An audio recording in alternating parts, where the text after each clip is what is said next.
Assembly Speaker Sheldon Silver, thanks very much for joining us. Delighted to be with you, Liz. You said today that the budget deal was imminent. You think it's going to be done before the governor's deadline of June 28th. What makes you so optimistic? I think we've been having good conversations. I've been having good conversations with the governor, with Senator Sampson. Our staffs have been working around the clock.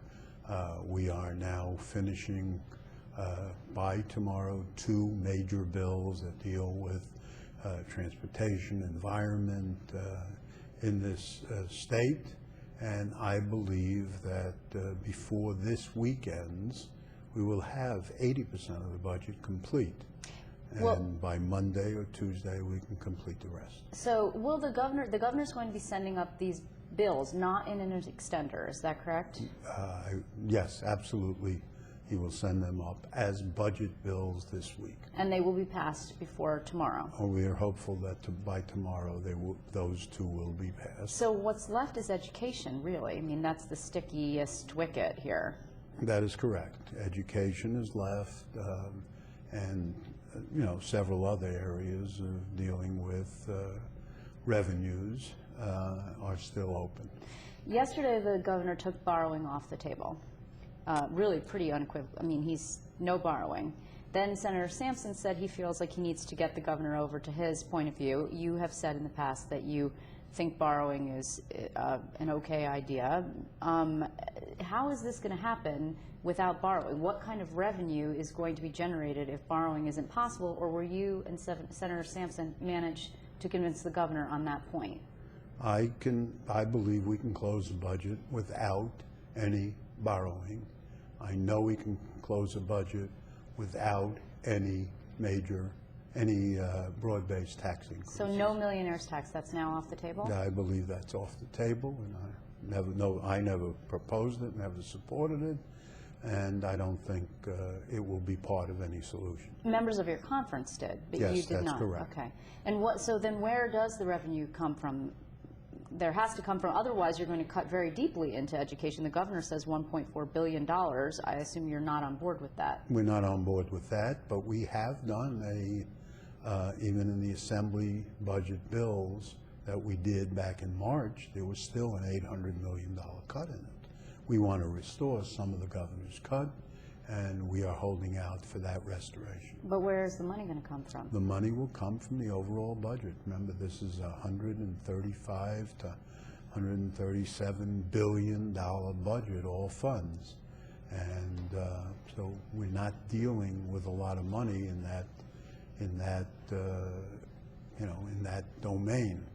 And I believe we can do it. We can do it in a balanced budget, and I am hopeful that the governor will see his way clear on that.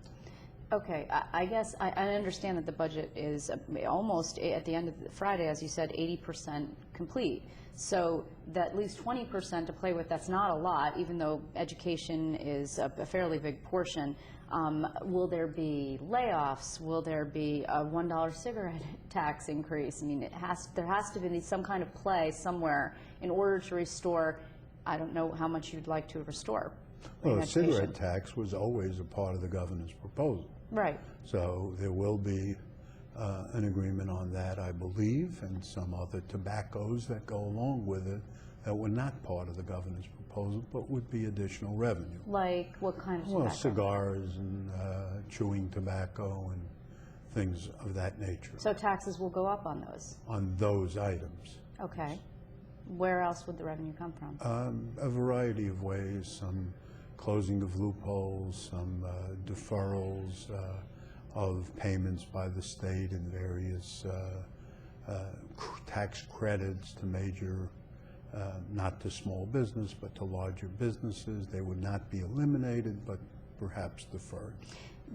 What you're talking about is a 3-way budget deal, right? There's no chance of you and Senator Sampson cutting some kind of 2-way deal, or is there a possibility of that? I think we're beyond that. I believe that we will have a 3-way budget deal with the governor. Okay, so if that wasn't to happen, I understand that you think that's going to happen by Monday. It's a long time. In Albany time, it's a long time between now and Monday. Would it be possible that you would go the two-house route, or? It's very difficult to do that. The governor has put language in his appropriation bills that we couldn't overcome, and ultimately, the governor has a right to veto anything that we do, so that would be a difficult. Well, you could override that in this House. The Senate probably It's wouldn't be able to. possible, but, you know, one House bills and one House overrides do not become law. That's true. Yesterday, actually, I spoke to Lieutenant Governor Ravitch. He was on the show. He has been doing quite a lot of talking, actually, of late, and he is not here in Albany. He's a good friend of yours. There's been some back and forth between him and the governor over borrowing. The governor said Dick Ravitch knew all along that I didn't want borrowing, and he proposed borrowing anyway. Are you upset or disappointed about the tension, if you will, between these two guys? I know you and Dick Ravitch are very close. I am obviously upset about the tension between, you know, two elected officials who are, when the governor appointed him, he specifically appointed him for his fiscal expertise and asked him to come up with a plan. I think what's significant is, as with any advisor, a governor certainly has the prerogative not, you know, to listen to somebody's advice and choose not to enact what they do. I think what's unfortunate here is apparently become a personality rather than a substantive clash. Dick Ravitch just didn't come up with a borrowing plan.